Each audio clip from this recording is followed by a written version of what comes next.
telling a little bit more about CMD because your workflow will be needing command prompt or CMD that is. तो Anaconda को तुम CMD पे चला सकते हो या Jupyter notebook पे चला सकते हो. My favorite way of using it is Jupyter notebook. Yeah.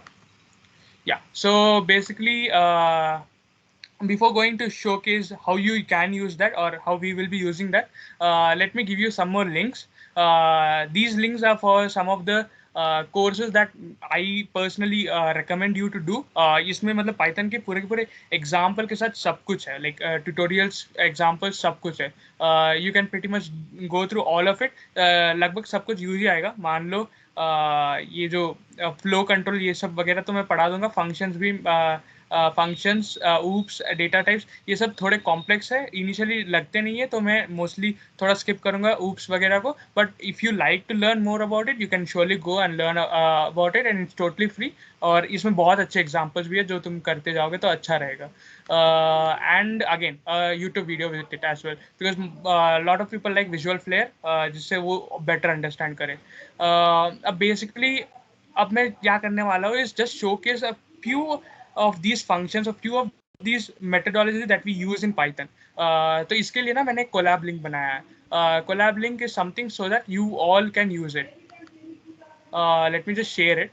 क्योंकि अभी मुझे पता है कि तुम लोगों के पास जुपिटर नोटबुक या एनाकोंडा नहीं है. This are very good analogous of Jupyter notebook. Try opening it. If it's not opening, if you're not able to do it, it's completely fine. You can just see at my screen. If you can do it, it's well and good. And बाद में इनमें practice कर सकते हो तुम लोग. We will surely share all of this contents in a more structured manner. But अभी के लिए you can see my screen, I believe. तो बेसिकली हाँ, तो बेसिकली प्रोग्रामिंग लैंग्वेज में क्या होता है. बेसिकली प्रोग्रामिंग लैंग्वेज में यू हैव फ्यू वेरिएबल्स. उनका उनका तुम ऑपरेशंस करते हो. We make use of those variables to showcase और to show something useful to the user. तो बेसिकली यही करना रहता है. एंड आई बिलीव तुमने थोड़ा बहुत वेरिएबल्स के बारे में पढ़ा होगा, like let's say integer, float, string, ये सब थोड़े टाइप्स ऑफ वेरिएबल्स होते हैं. बेसिकली क्या है तुम यहाँ पे देख पाओगे. ए इक्वल्स टू 5 लिख दिया. 5 तुम लोगों को पता है इट्स अ इंटीजर.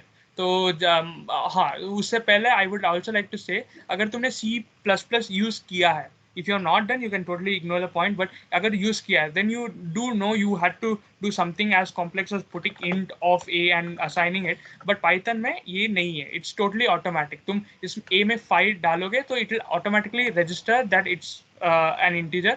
अगर तुम एक string डालोगे then it will automatically understand it's an integer, and same goes for a float or any other type of data structure that you may know. Few basic of those are int, float, string, object. Object में बाद में वो थोड़ा complex है इसलिए यहाँ पे नहीं पढ़ाया जाएगा.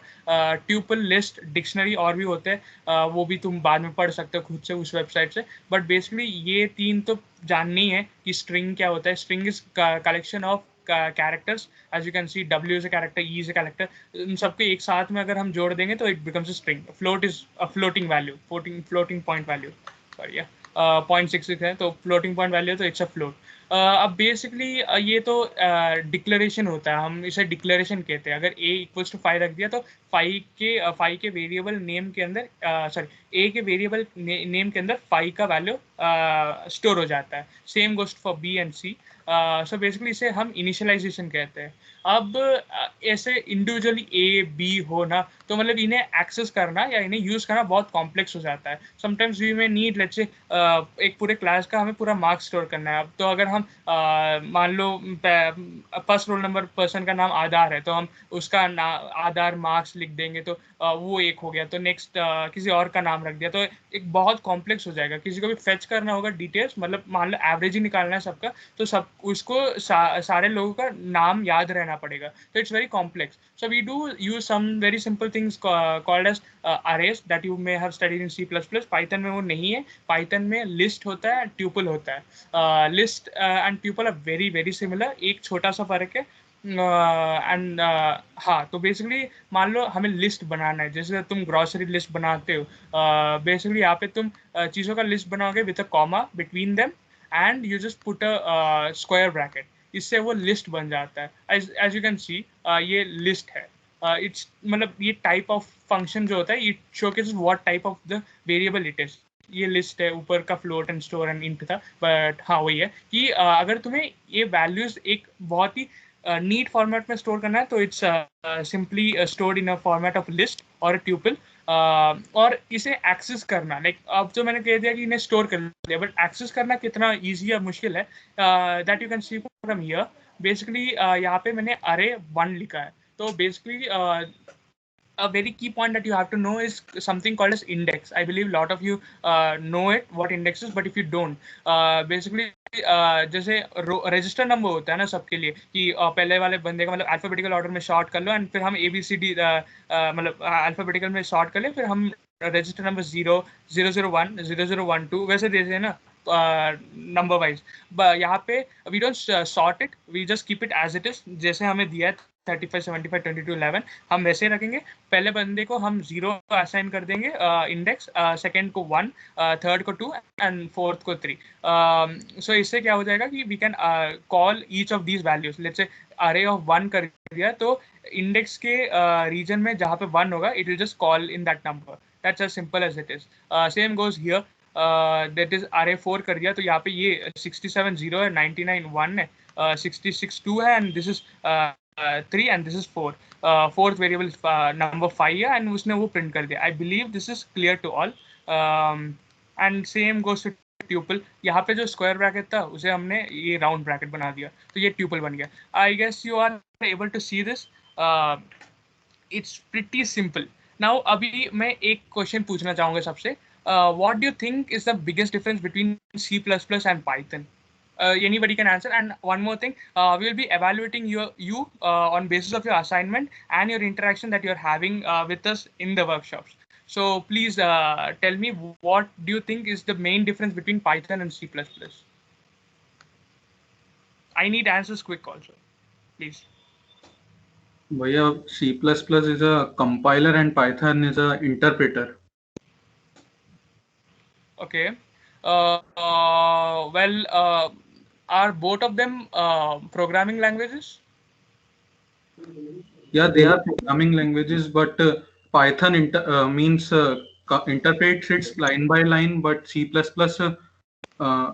means compiles it as a whole and then shows it. Very nice, very nice. That is what I wanted to hear. Somebody is raising hand. Please open your mic if you want to say.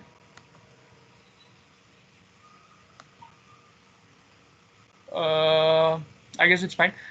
So yeah, you did give the right answer. Basically Python में मैंने क्या किया, मैंने each code को एक एक करके run कर सकता हूँ मैं. Like basically मैंने जो यहाँ पे Jupyter notebook दिया ना, अगर if you people are having a difficulty to understand what it's doing, you can basically code in each of these blocks, small blocks. अब जैसे कि मैंने array को declare तो कर दिया, अब मान लो मुझे array of 2 चाहिए, मतलब इंडेक्स 2 में 66 है. I want to fetch that and it simply do that for me. So basically मैंने ये पूरा का पूरा कोड कभी कंपाइल किया ही नहीं. C++ में क्या होता है, ये पूरा का पूरा कोड कंपाइल होता है. यहाँ पे बेसिकली क्या होता है कि वो जो ब्लॉक था, मतलब एज एन ए लाइन में जो कोड लिखा था वो पहले रन करेगा, उसके बाद next line. It doesn't care about the lines before, मतलब before it and after it. अगर मान लो कोई मिसमैच है तो एरर अराइज करता है, but it just doesn't compare it at all. जैसे कि C++ में यू डोंट इवन लाइक इसमें क्या होता है, इसमें एरर कभी भी C++ में तुमने कंपाइल किया, रन करने से पहले एरर आता है. यहाँ पे एरर रन करने के टाइम आता है. It's something as a run time और अ डायनामिक प्रोग्रामिंग लैंग्वेज. तो बेसिकली इसमें जो एरर्स होते हैं ये तुम्हें तुम पहले से नहीं जान पाओगे, तुम्हें रन करने के बाद ही मिलेगा. तो that is the very simplest thing that you get in Python. The problem that you don't really know what the problem is. Run करने से पहले तुम्हें कुछ नहीं समझ आएगा. तो I would like to show के सम एरर्स जिससे तुम फ्यूचर में डीबग जल्दी से कर पाओ. And if you and by debug I do mean you can clean your code, you can make the code more errorless. That's basically what debug is. So basically one more question that I would have, किसी का ये collab book open हुआ? Just say me yes or no, just yes or no. Yes भैया. Okay. ठीक है. I guess by oneness I believe दो तीन लोगों का तो खुला ही होगा, तो मतलब you can keep on running them. It's basically it's as simple as just hitting the shift and enter, and ये जो राउंड है ना ये चल रहा है, तो इसका मतलब ये रन हो रहा है. And you can see while this is running these are not running, and तुम्हें थोड़ा देर वेट करना पड़ेगा, ये कनेक्ट होने के बाद वो रन होना शुरू होगा. But this out of the context, but अगर तुम लोगों को ट्राई करना है तो तुम अभी उसमें ट्राई कर सकते हो अभी के लिए. हाँ, तो basically let me come to some of the errors that you may face. One very simple error is out of index error. तो मैंने जब ये कहा था कि अरे में इंडेक्स 0 1 2 3 है, there is no 4 5 6 7 8 and no 55 for sure. तो तुम क्या करोगे? How what will the computer do? Basically अगर तुम्हारे पास C++ होता तो this comes in to run time error, and तुम्हें जब रन टाइम होता तो कुछ गार्बेज वैल्यू दे देता. पाइथन में just showcase index error, that is the list is out, the list index is out of range. यहाँ पे list का maximum value possible is 4. I guess you can see that. अगर मैं 5 ही लिख दूंगा तो इट विल अगेन बी एरर. तो basically this is something you should know कि लिस्ट में सब वैल्यूज को इटरेट कर सकते हैं, but not outside the index, not before the index. वैसे नेगेटिव नंबर्स का कुछ स्पेशल केस है, but I would not be explaining it. I would like you to search about it. हाँ, और ऐसे मतलब ऐसे कूल से चीज़ों को तुम फाइंड आउट करने में तुम्हें एक्स्ट्रा पॉइंट्स मिलेंगे असाइनमेंट्स में. नेक्स्ट एरर लेट्स टेक इस डिवीजन. आई गेस 1/0 बहुत लोगों ने बहुत बार मतलब जेई में ही पढ़ा होगा. ये इनडिटर्मिनेंट है, एंड बेसिकली इसीलिए कंप्यूटर में नहीं डिफाइन कर पाएगा कि 1/0 क्या है. So it's a division error by zero. इसका कोई वैल्यू नहीं होता है. तुम एट बेस्ट 0 0 0 0 0 0 0 1 भी लिख दोगे तो भी ये कंप्यूट कर लेगा, but just zero it won't be able to compute. तो ये डिवीजन एरर होता है. Then comes the name error. Now, as I did, this is very important error that a lot of C++ people users have. Because जैसे कि मैंने ऊपर कह दिया था कि यहाँ पे इनिशियलाइज करने की जरूरत ही नहीं है. They think that every variable is just for granted. मतलब अभी मैंने मी नाम का वेरिएबल ऊपर कहीं भी कुछ डिफाइन नहीं किया. Like I didn't assign me equals to 5 और एनीथिंग. लाइक अगर मैंने ARR डिफाइन किया था तो मान लो ये अरे आ गया. लेट्स से मैंने कुछ और वेरिएबल डिफाइन किया था, लेट्स से क्या है, ABCD. I can pretty much print out those very easily. Yeah, right. This is very simple to do. But मैंने me नाम का कोई भी वेरिएबल ऊपर कभी डिफाइन नहीं किया. And when I run it, it just simply shows the name me is not defined because I have not initialized it. And initialization is उस वेरिएबल का नाम एंड इक्वल टू करके कुछ भी अगर मैं टाइप कर दूंगा, that's initialization. Let me not bore you any more and let me go further to showcase what an input and output is. Basically जैसे C++ में तुमने प्रिंटफ फंक्शन यूज किया होगा. अगर नहीं भी किया तो इट्स वेरी सिंपल. मुझे एक कॉन्सोल में कुछ वैल्यू प्रिंट करना है, that may be a variable. String is also variable if you know. तो मैंने अगर मान लो ये रन कर दिया तो it just prints me hello. Let me just put in today's date. Today is 17, and it just even prints that for me. So ये बहुत simple, and you can not just do that, you can even print numbers. So it just prints your number. And I believe you can see one very key difference, that you are not getting these kind of out 10 in while doing the printing. Here when it was printing anything, it was showing you out, and when you are doing it here, it's not showing you out. Anyone has any explanation for that? I don't expect you to know that, but yeah. No? Please repeat. Okay. No, it's fine. It's fine. It's not something very important. Yeah. Let's go to the next one. The input section. Input section contains very simple syntax. You just input the value here. Let's say I just want to input my name. Let's say name equals to input. So it basically gives me a prompt wherein I can input whatever I want to input. Basically, I want to do is my name. My name is Somnath. If you didn't follow along till now, yeah, and I can pretty much print it out also. So it just prints me out my name back. So it's very simple syntax. You can print anything. You can input anything very simply. Yeah. And very important thing. Let me do it again. Let me say my marks. Basically, if I input my marks, that is, let's say I got 55 marks for for some reason. The problem with this is it has these commas. That means it is a string and not an int. And basically, why I did write this much up, that you have to do typecasting. If you have not learned what typecasting is, it's basically converting one data type to another. This is a string, but what I want is a integer. So basically, if I do type of marks, marks is an integer type, but it's a string because input always gives me a string value. And this is a very common error again. So what we do is we make a int of the value. That is, I guess you can see here also, input is a value. In that you just apply int typecasting, it just gives me a int. If you do it with a float, it gives you a float. And if I do this, it just becomes int again. So it's very simple to do this in Python. I don't think a lot of you know about how complicated this is in C++.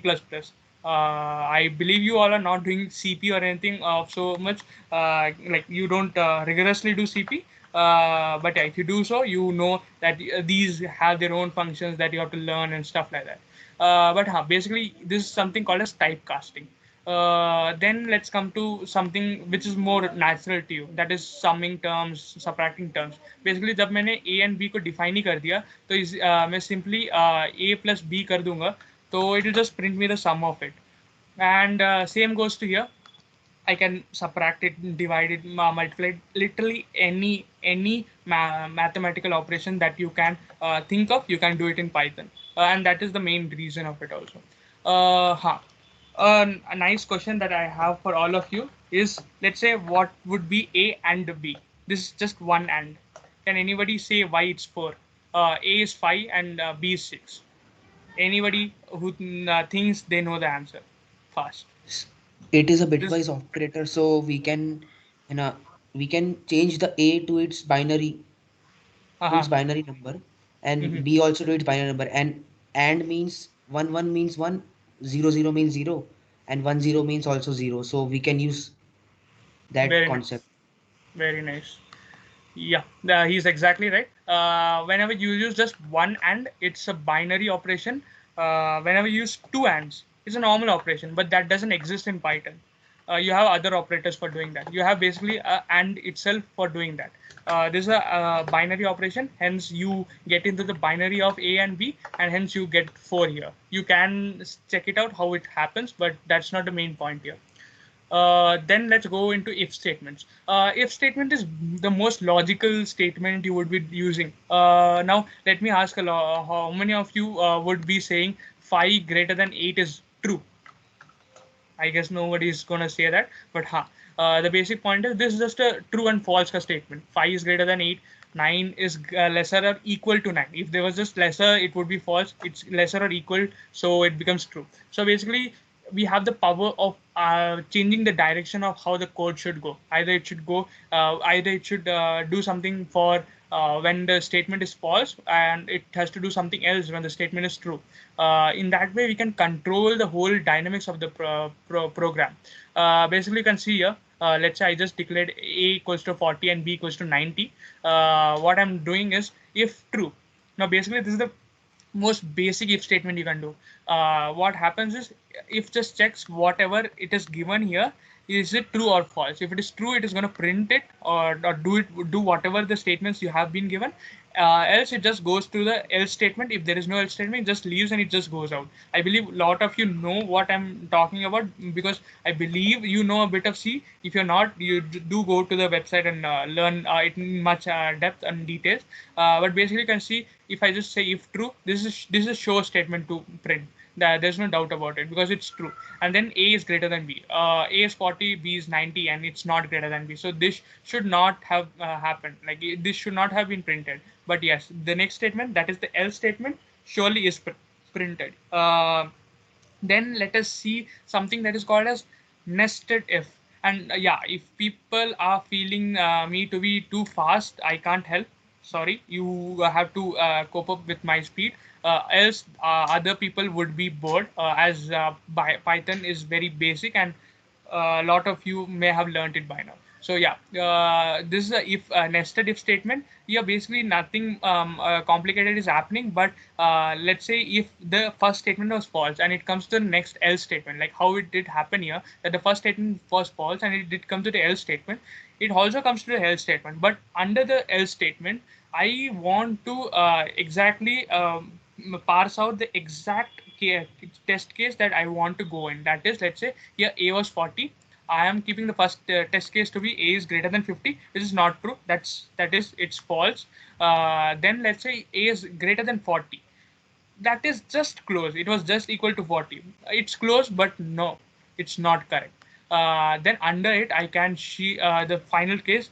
You have reached the point. Anything below 40 is A is greater than that. Anything below 40. So basically, what I am able to do is I can control the flow of the program in three slots. Basically, here you could either choose to do this statement or either choose to do this statement. But now, by doing nested ifs, you could choose to do either one of the three statements. So this gives you more control, more capability also. So this is a basic simple if statement. Yeah, and you can see the output also. Now we would be coming to for loops. Before coming to for loops, I would like to ask few questions. That is, no, let me complete for loop. Let me ask you a challenging one itself. Right. So let's say you have array A. Basically, what for loop does is iterate on values. Now, why iterate on values? Like, how many ever people who have studied, let's say, C++ or C, will know for loop for those three parts. That is the first initialization, then the condition, and then the increment or decrement or the update. That is the three parts. Here the for loop is not that way. Here the for loop is something more on iterative basis. Let's say this is A and I can iterate on each value of A. Here it's 5, 6, 7, 8. So basically the variable I goes from 5, then it becomes 6, then it becomes 7, and then 8. And that's how what it's being printed. So it basically loops. What loop is, it just runs the statements under it, then it goes up. It sees, okay, I still has more indexes that it can go to, then it runs again. Then it comes to 6, then it sees, okay, I still have some more indexes that I can print value of, then it goes to 7, then it goes to 8, then it goes to, after 8 it says, okay, there's no more index, I'm just out. So that's the basic idea of for loop. Yeah. So that's the basic idea of for loop, that you are iterating on these variables. Then let us say this is very difficult for a normal person shifting from C to Python, let's say. So a very traditional way of using for loop is using something called as range. Range is something like a list. Basically, how I did explain you 5, 6, 7, 8 to be a list. Yeah. Okay, I guess that was a noise. Okay, let's say 5, 6, 7, 8 to be a list. I can make a very structured list, that is 0, 1, 2, 3, 4, 5, 6. Like basically when you used to use for loop in C++, you used to do I equals to 0 to I is less than n. So basically whatever you used to put in here, you can run a for loop from iterating on all those i's. That is what I've shown an example of here. That is for I in range. For I in range has these variables plus a 8 actually here, in plus a 7 actually in this case, and it prints them out. Like you can see, it's 0, 1, 2, 3, 4, 5, 6 are the values of the range function. And you can actually see by now how many other people are using C or C++. You may be accustomed for using these semicolons, for using these brackets, and for using all of these not so English like terminologies, like using for I is lesser than, more mathematical terminology. But in here you can see it's to be very very simple English, like for I in this set. Okay, like let's say if range was a set, or like how you have an idea of what set is, for I in the set. So it iterates on all the values of the set, like how you used to do summation in math, like how you basically speak English. Python is programmed to work that way. Now let's take an example of while loop. Basically while and for loop are pretty much the same in C++. Here also it just loops, but what we have here with our upper hand is we can run while based on condition, whereas here there was no condition. We could surely break if let's say I was greater than 6, you can surely break out of the loop. That is, let's say loop was something like it goes in, like it runs the whole statement and goes back and runs the whole statement again. When I was greater than 6, it can just break it out. Let me show you the example. Sorry.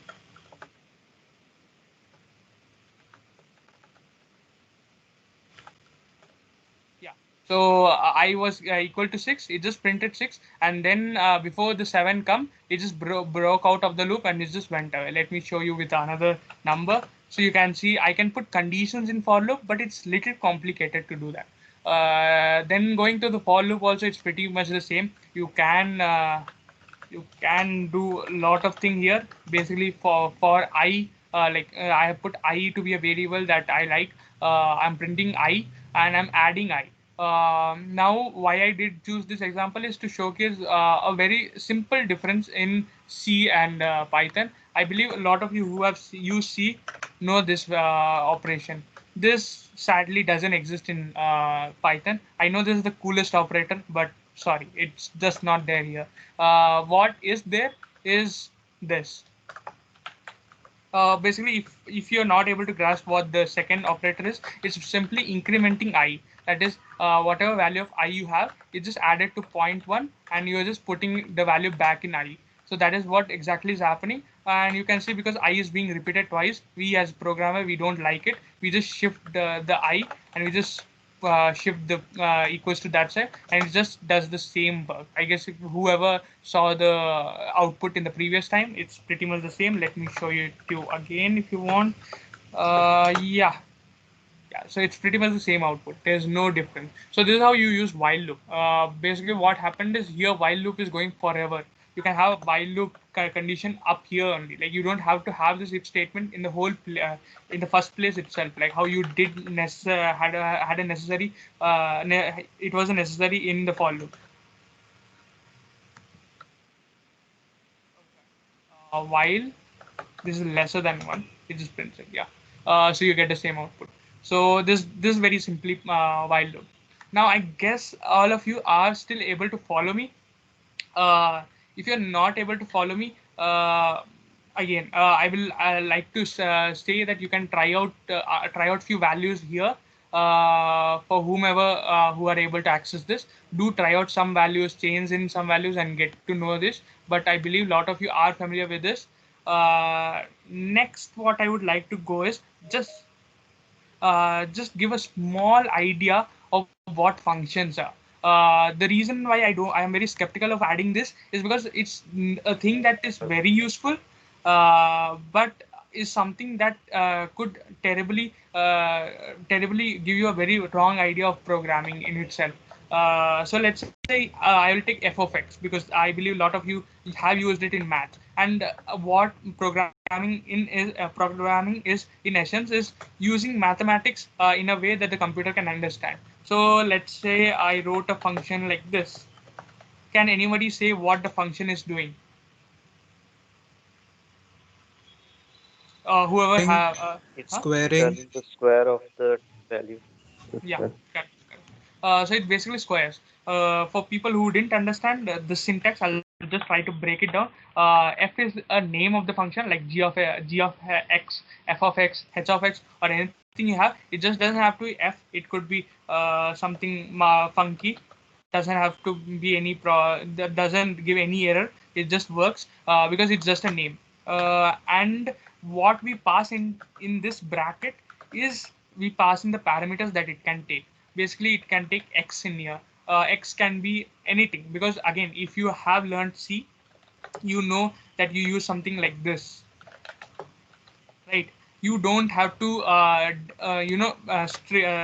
penalize the parameters in basis of one data type itself. It's a auto if you know the terminology, it's a auto variable. In C++, if you have used auto as the variable data type, it's basically that in Python everywhere. Now basically what it does is every function takes in something. Yeah, every function takes in something and it basically gives out something as well. So basically it has to return something. Now, whatever we write inside this bracket is what are the things that it takes in, and then whatever we have here written, that is the thing that the function gives out. Like you may have used a lot of functions in JE time. F of x equals to um, e power minus x. This is just c minus x. You can write it somewhere like this. This is not the syntax. Don't get me wrong. Let me just comment it out. This is not no way the syntax, but I'm just showcasing these are functions that you use back there. You also try to do the same in Python. That is, you have to represent them. Uh, yeah, you have to represent them very nicely. So you use something as def, wherein it defines the function. Here it's just returning x into x, which is going to be the square of the function. So I guess this is very simple. I'll just run this also. Let's say f of 25. So it's 625. That's very simple, and you don't have to use a calculator from tomorrow. You can just use Python because Python can do any kind of mathematical problem for you. And just one more touch to everything is the math library or library importing. Basically, if you have used C++ again, and you can see why I come. I keep on using this term that C++ is because that's the thing that you have been taught, I believe, is you used to use something as hash include iostream.h, this variable, this library, and then maybe you used uh, the math library. So basically, you are including some. Hello, yeah. Was I muted a long time ago, or No, yeah, it's okay. fine? Okay, So you are basically, You audible. what were we're audible. okay. Yeah. So basically, what we are doing in C++ can be also done in Python. That is import. It's simply like in place of include, you just do import, and you can do math. You just imported math, and let's just say I have a very specific function to use. Let's say the square root function. So you just do math square root 625 itself. So if I run it, it just gives me 25 as the return value. So basically, you can't, yeah, if you know, you can't pretty much do a simple value of the square root of the value. Like you can add values, you can multiply. Square rooting has a very binomial expansion. You just do that. It's a little complicated. So for your convenience, we can use import functions, and basically this is what you will be doing. Basically, when we are going to give you simulators, you're not going to be writing the whole code, but you're going to be importing our libraries. Our libraries maybe just named drone. You just import it, you just use the drone, and so on. We will be briefing on how you would be doing it exactly, exact code. But what I would need you all to do is learn the basic operation in Python using those links that I've given. First, do install Anaconda in your computer and learn a bit of programming, like as in for loop and while loop. We'll be giving you assignments as soon as possible. Yeah.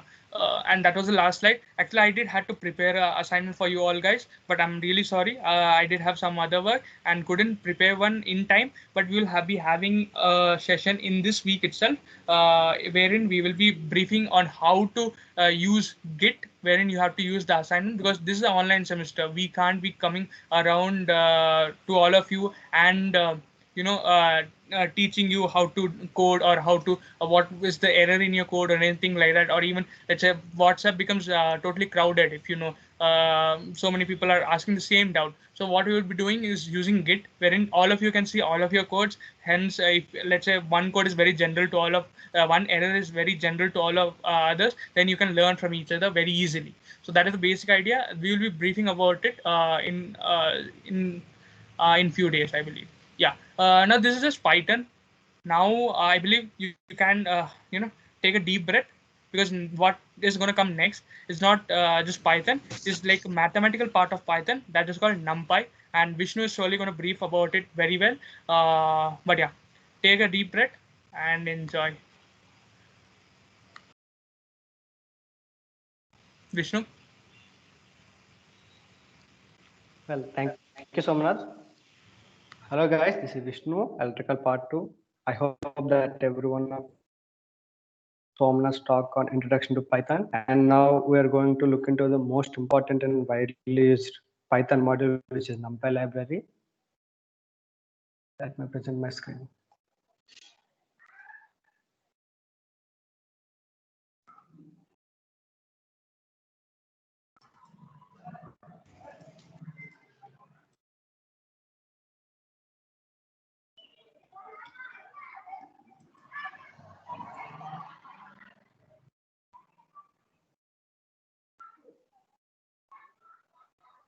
Is my screen visible? Not yet.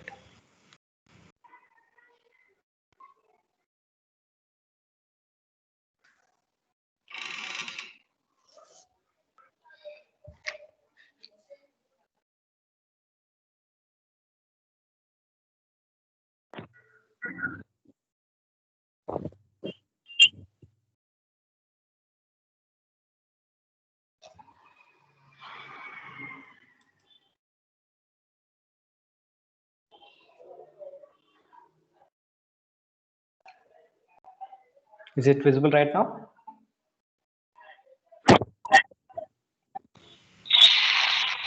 Is anybody else able to see it? No, No, it's No way, it's not visible yet.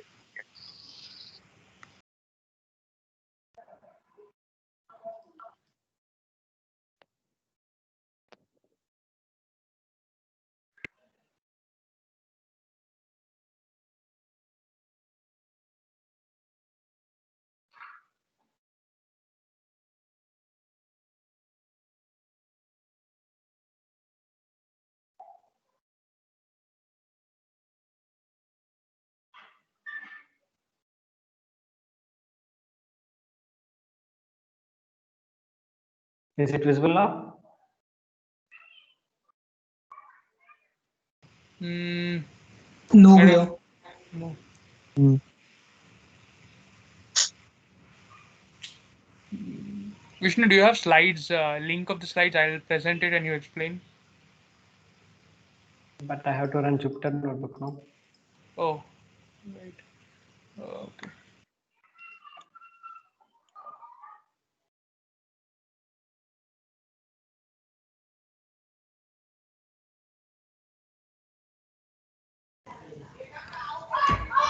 Okay, Anaconda is a must, or we can use another compiler as well.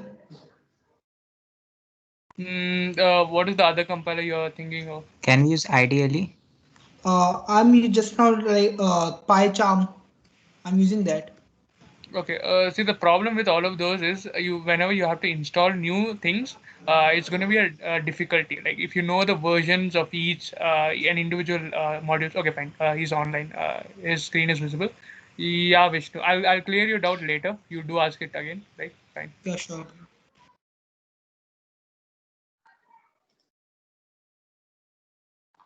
Sorry for the inconvenience, guys. Okay. Now we are going to look into the NumPy library, which is most widely used and most popular, and it is considered to be as fundamental language for scientific computing. And let me tell you what is NumPy. And NumPy is a Python library used for working with arrays. It provides us these high performance multi-dimensional array objects which are super fast, and we can store our data in these multi-dimensional arrays. And NumPy provides us various tools and functions to play with these data. And before going further, let me explain how to install this NumPy. If you're using pip, you can just install it by using pip install NumPy in the command prompt. Or if you're using Anaconda distribution, you can just use this command conda install NumPy. And I have already installed NumPy on my local PC, so I'm not going to showing it. Okay. You can even install NumPy from the Jupyter Notebook itself by just putting this exclamatory mark before this command. It will run this command in the terminal, so you can install NumPy directly from the Jupyter Notebook also. And you can import NumPy as NP, and this is the standard notation for importing NumPy library. You can use it you can even import is like the way that you want, like anything you want. Just but we are importing it as numpy as np. We are importing numpy as np, and let me first create an array, and this is the basic structure that you are creating an array. Like you just np.array, and you will pass a list in these brackets like 1 2 3. Vishnu, could you speak louder? They are saying it's not audible enough. Okay.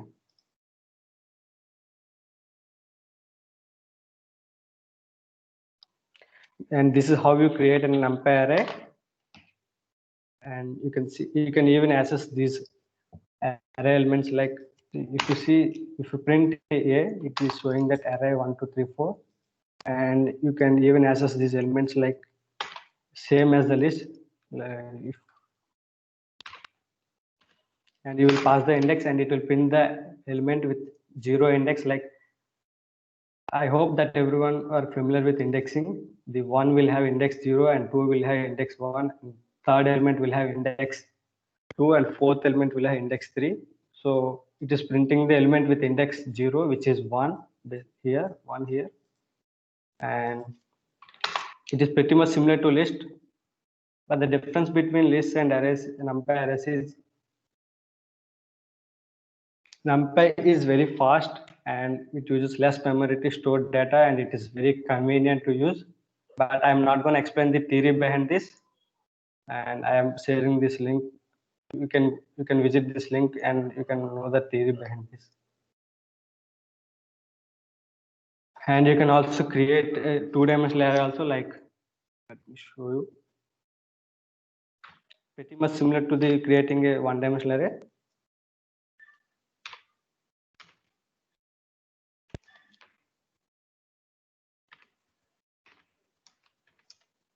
And this is how you create a two-dimensional array. Let me print this. You can see that this is creating a two-dimensional array, and two-dimensional array means it has rows and columns. It has 2 rows and 2 columns. And there is a property named as ndim, which prints the number of dimensions of the array. If you see that it is printing 1, means it is only one-dimensional. This is. And if you print the dimensions of the array b, like b dot ndim, that it is printing 2, which is number of so n-dimensional property will print the number of dimensions of the array.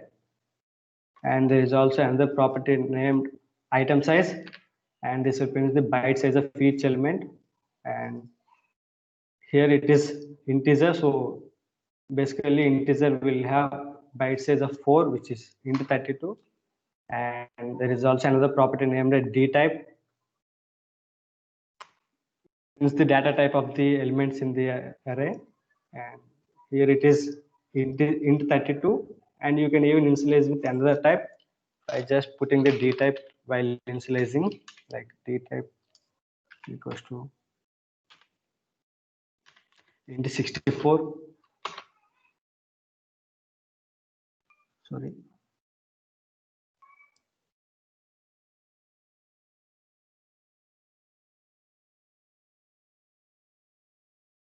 Just wait a minute.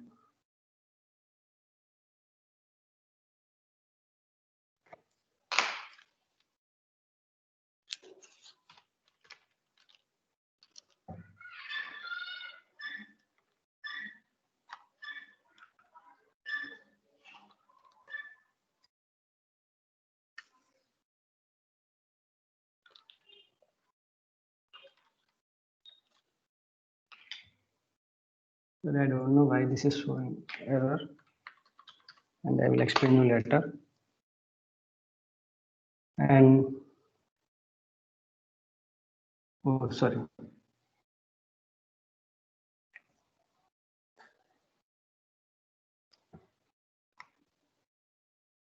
And you will specify the dtype as np.int32, Now, if you see that it will print the int64. So this is how you can change the data type of the elements in NumPy. And this is an array with the float 64 type data type, and this is how it shows. And there is also another property named as size, which prints the total number of elements in the array. You can see here in the array C, there are 6 elements. So it is printing the total number of elements C. And there is also another property named as shape. It prints the shape of the array, like number of rows and dimensions, number of rows and columns. And it will be in the format, tuple, like rows and columns. The 2 will represents the number of rows, and the 3 will represent the number of columns. These are some basic properties that will come along with NumPy array. And you can even initialize different types of arrays just simply by using some default functions that come along with NumPy, like np.zeros.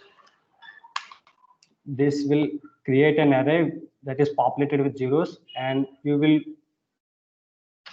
will just pass a tuple which of size 2, 3, means it will create an array with shape 2, 3, means 2 rows and 3 columns that is populated with zeros. And similarly, np.ones, it will create an array with 3 rows and 4 columns that is populated with ones. And there is also another, like np.identity, which will create an identity matrix that is diagonal elements, that is 1, 1, 1. So, and there is also another, and you can also create an identity matrix in another way, like np.i 3. So it will create an identity matrix with 3 rows and 3 columns. And there is np.array, and this is pretty similar to range function. I hope that Somnath explained the range function. This will create an array with elements from 0 to 9, means within the range 0 to 10, but it will exclude the 10. So it will print an array with elements ranging from 0 to 10 and without 10.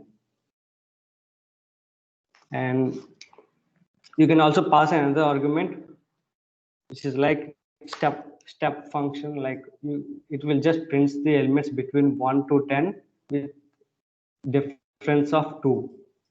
You can see that it will printing the elements between 1 and 10, like between 1 and 3 there is a difference of 2, and 3 and 5 there is a difference of 2.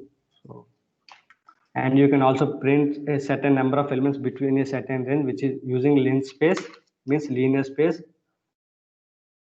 It simply returns an array with 5 elements between 1 and 20, and you can see here it is returning 5 elements which are linearly spaced with a difference of 4.75. It will just automatically calculate the gap and returns an array with the number of elements that we are passing. And we can also I would like to add in some stuff. Yeah. So basically, I want one of you to sum up why we use NumPy in this case. Like why we use NumPy in our case. We just have to fly drones. Why would we need it here? Just one person, say me fast. What you understood? Why we would expect to use it? Anyone?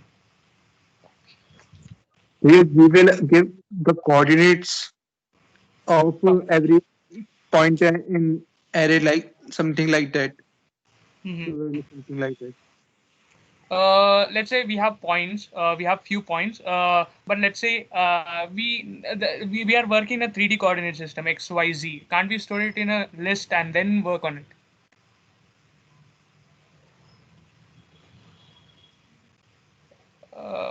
Any arguments for that? Like, no, go on.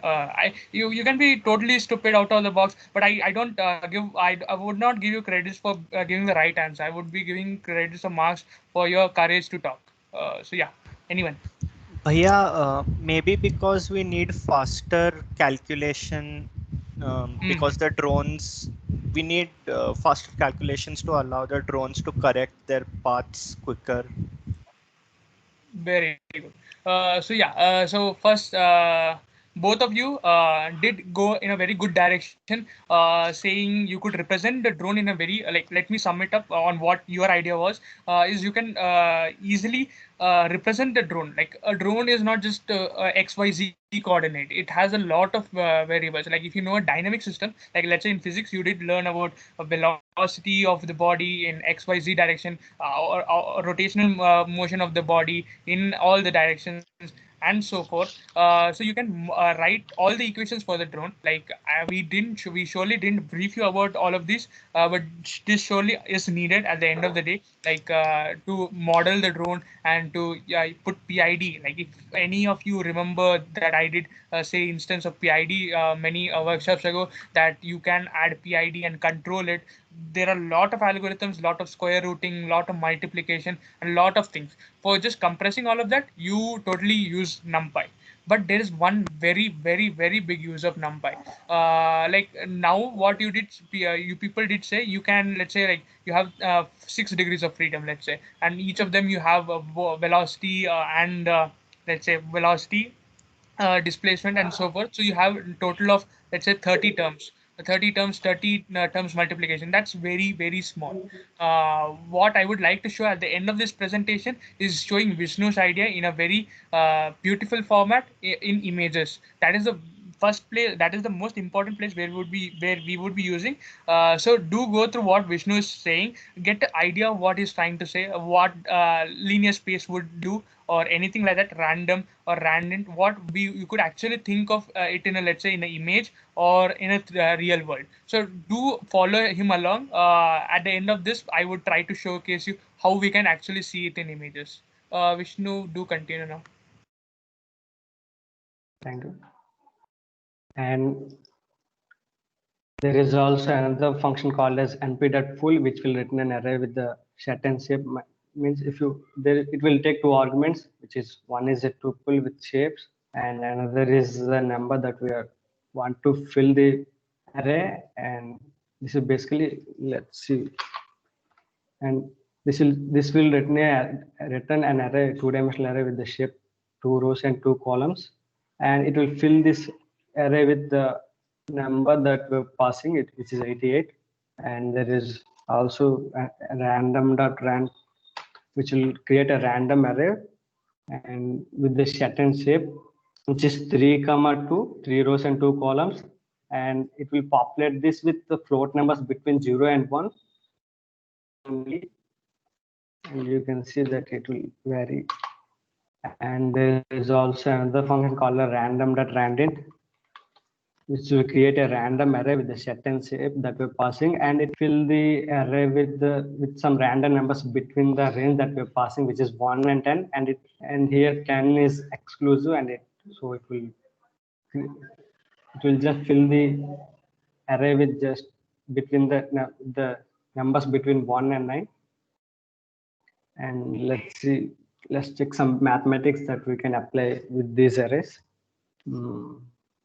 And here I am creating two arrays, which is A and B. One is with both the same dimensions, which is 2, 3, 2 rows and 3 columns. And let me print this function, print these arrays.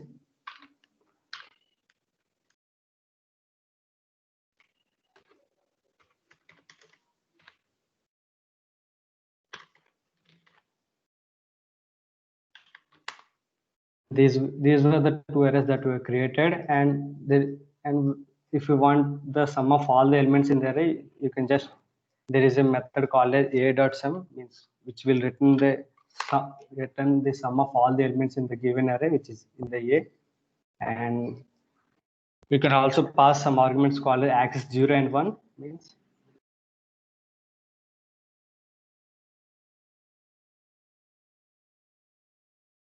you can see there were two axes, like axis 0 and axis 1. Axis 0 will represent the rows, and axis 1 will flow along this axis, means columns. So if you pass axis equals 0, then it will print the sum along the rows. And here you can see axis 0 is 0 means 1 plus 4 5 and 2 plus 5 7 and 3 plus 6 9. So it will return an array with the sums along the rows. And if you pass axis equals to 1, it will return an array with the respective sum of the columns. And you can also add these two arrays a plus b, which will add the elements of the both the arrays element wise. And you can also you can also multiply an array with any integer. And this is why NumPy is different from list. If you multiply a list with an integer, it will throw some error, but NumPy wouldn't throw an error. And you can also multiply two arrays. And these are some basic math functions. And there is also another function called a square root, which will return the array with square roots of the square root of all the elements. And you can also use min function, which will return the minimum value in the array, which is 1. And there is also max function, which will return the maximum value in the array.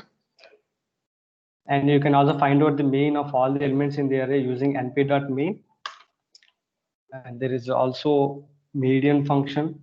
Here you can find out median of all the elements. And I hope that everyone are familiar with standard deviation. There is also a function called as np.std, which will find out the standard deviation of all these elements.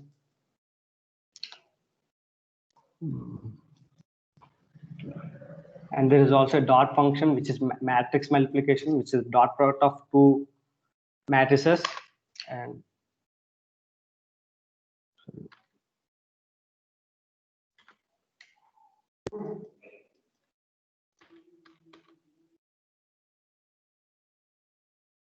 oh, sorry,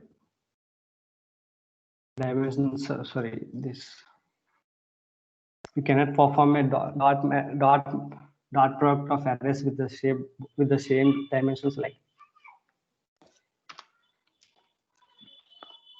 let me initialize an array. B is equal to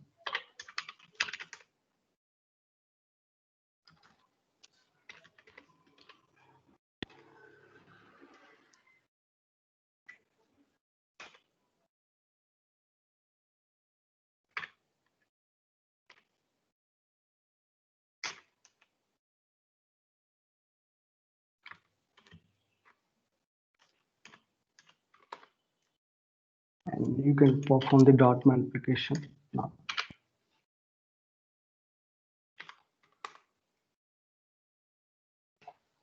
And let's see manipulating these arrays. Let me create an array which is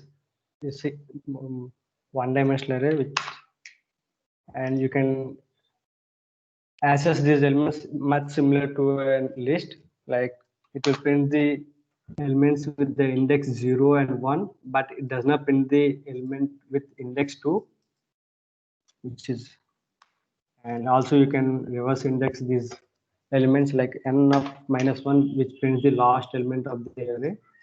And if you, let's say -2, and it will print the second last element of the array. This is how you can access the elements.